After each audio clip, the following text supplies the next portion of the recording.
Hello प्यारे student, आज आप लोगों को क्लास 10th का मोस्ट इम्पोर्टेंट क्वेश्चन जो आपका 5 मार्क्स से पूछा जाता है 5 नंबर में,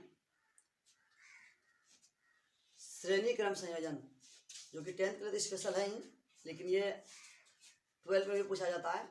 12th के भी स्टूडेंट देख सकते हैं, कोई दिक्कत उससे नहीं है। ठीक है, चलिए आज आप लोगों को स्टार्ट कर रहे हैं श्रेणी क्रम संयोजन।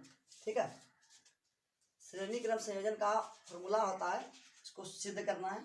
ठीक है, और श्रेणी क्रम संयोजन दे सकता है और साइड में इसको ये भी लिख सकता है कि R = R1 + R2 + R3, ये सिद्ध करना है। ये श्रेणी क्रम संयोजन का फॉर्मूला होता है, इसे हमें क्या करना है, प्रूव करना है। ठीक है, तो चलिए सबसे पहले क्या करेंगे, फिगर बनाएंगे।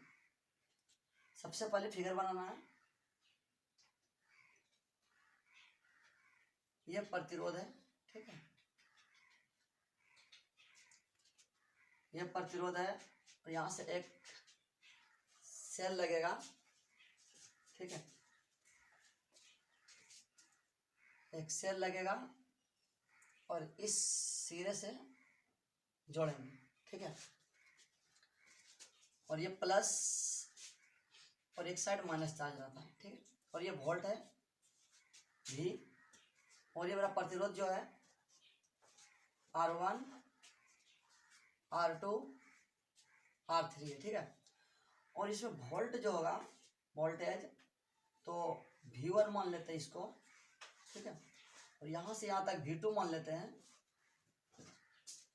V1, और ये मेरा V2। ठीक है, और यहाँ से यहाँ तक इसको V3 मान लेते हैं। ठीक है, इसको ध्यान से समझना। और ये तो खैर प्रवाहित धारा हो रही है, मेरी ये धारा प्रवाहित हो रहा है, ये I हो जाएगा। ठीक है, करंट जो जा रहा है। ठीक है, तो ये फिगर है, फिगर आपको अच्छे से समझना है। ठीक है, इसमें 3 प्रतिरोध है, R1 R2 R3, और इसमें 3 वोल्ट है। ठीक है, विभव है V1 V2 V3, और ये एक सेल है, बैटरी लगा हुआ है, एक प्लस चार्ज एक साइड माइनस चार्ज लगा हुआ है, और इसमें एक धारा जो प्रवाहित हो रहा है, ये धारा प्रवाहित मेरा क्या हो रहा है, I हो रहा है। ठीक है, तो यहाँ पे देखिए, अब लिखना है चित्र के अनुसार से, जो फिगर हम बनाए उसके अनुसार से चित्रानुसार में देखिए क्या है, चित्रानुसार 3 प्रतिरोध R1 R2 R3, R1 R2 R3 है। ठीक है, R1 R2 R3 श्रेणी क्रम में है। ठीक है, किसमें, श्रेणी क्रम में है। चित्रानुसार 3 प्रतिरोध R1 R2 R3 श्रेणी क्रम में है। इनका संबंध एक सेल से है। इनका संबंध किससे, एक सेल से है। इनका संबंध एक सेल से है। सेल हम बैटरी को बोलते हैं। इनका संबंध एक सेल से है, ये सेल है। ठीक है, सेल से जुड़ा हुआ है। इनका संबंध एक सेल से है। इनका संबंध एक सेल से है। धारा, इसलिए धारा मेरा प्रवाहित हो रहा है, धारा I प्रवाहित हो रहा है, मतलब बह रहा है। इसमें धारा प्रवाहित हो रहा है,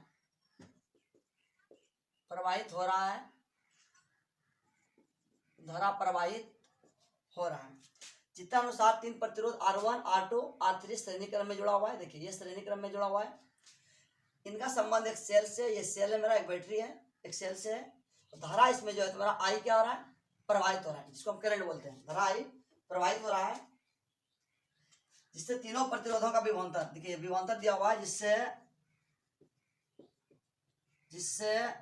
तीनों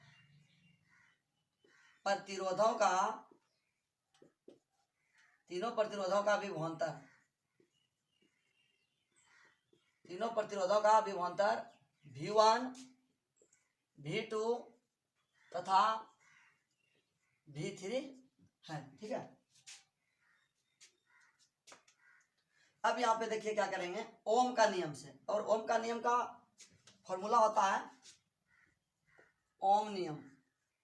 ओम नियम में आप लोग पढ़े होंगे कि I बराबर V/R भी होता है। ठीक है, होता है ना। और इसी फार्मूला अगर हम और बनाना चाहेंगे तो V बराबर आई आर भी बोल सकते हैं, ठीक है। V बराबर आई आर, इसी से इस टाइप का हम बना सकते हैं, इससे ऑब्जेक्टिव भी पूछा जाता है, ठीक है। तो ओम का नियम से, ओम नियम से, ओम नियम में क्या कहता है, क्या फार्मूला है, V बराबर आई आर, ये ओम का नियम होता है, ओम का नियम का ये फार्मूला होता है। तो अब हमको करना क्या है कि दोनों सिरों का जो विभवांतर होगा, कुल विभव, दोनों सिरों पर कुल विभव क्या है, V है, कुल विभव V है, ठीक है।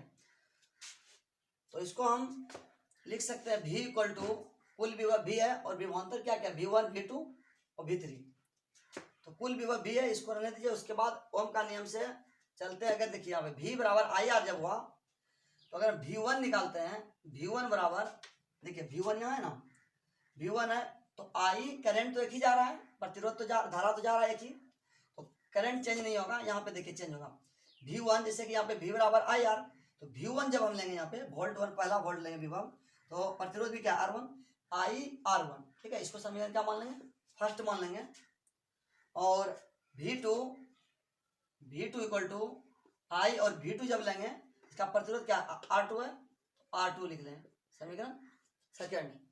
उसके बाद यहाँ पे V3 देखिए यहाँ पे जगह का थोड़ा कमी है तो यहाँ पे हम लिख देते हैं इसको इधर, ठीक है। तो V3 V2 तक, ठीक है। उसके बाद देखिए V3 यहाँ पे हम लिख देते हैं V3 इक्वल टू V2, जिस प्रकार से आई R2 लिए तो V3 बराबर हम लिख सकते हैं इसको आई R3, समीकरण थर्ड, ठीक है। अब यहाँ पे कुल विभव, दोनों सिरों पर कुल विभव, दोनों सिरों पर कुल विभव क्या, V इक्वल टू हो जाएगा V1 प्लस V2 और प्लस V3, ठीक है। उसके बाद यहाँ लिखेंगे समीकरण, इसको मान लेते हैं क्या, 4 मान लेते हैं, समीकरण क्या मान लेते हैं, 4। तो लिखेंगे समीकरण 4 में फर्स्ट सेकेंड तथा थर्ड का मान रखने पर समीकरण 4 में किसका मान रखेंगे, समीकरण फर्स्ट का, सेकेंड का और थर्ड का मान हम रखेंगे। तो समीकरण 4 क्या है, V equal to V1 plus V2 plus V3। तो V बराबर देखिए ओम का नियम में क्या कह रहा है, V बराबर आई आर, हम लिख सकते हैं V equal to I R, और V1 बराबर फर्स्ट सेकेंड थर्ड। देखिए यहाँ पे V1 का मान कितना है, आई R1, तो यहाँ पे हम लिखेंगे आई R1, और V2 का मान आई R2 और V3 का मान आई R3, ठीक है। यहाँ तक कोई दिक्कत, चलिए आगे बढ़ते हैं।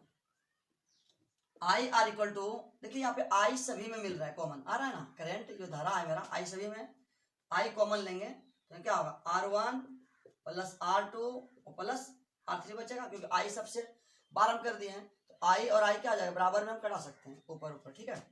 तो R बराबर बचेगा R1 plus R2 plus R3, यही मेरा क्या है, श्रेणी क्रम संयोजन है। क्या है मेरा, श्रेणी क्रम संयोजन है, यही मेरा प्रूव्ड हो गया, ठीक है। तो ये आपको 5 नंबर में सवाल पूछा जाएगा, और ये सवाल बहुत बार पूछ चुका है। और चैनल पर अगर आप लोग पहली बार आए हैं, चैनल को सब्सक्राइब जरूर कर लीजिएगा, क्योंकि इस चैनल पे आपको क्लास 10th और 12th दोनों की तैयारी करवाया जाएगा, और बहुत बेहतरीन तैयारी करवाया जाएगा 2025 का एग्जाम के लिए। Thank you.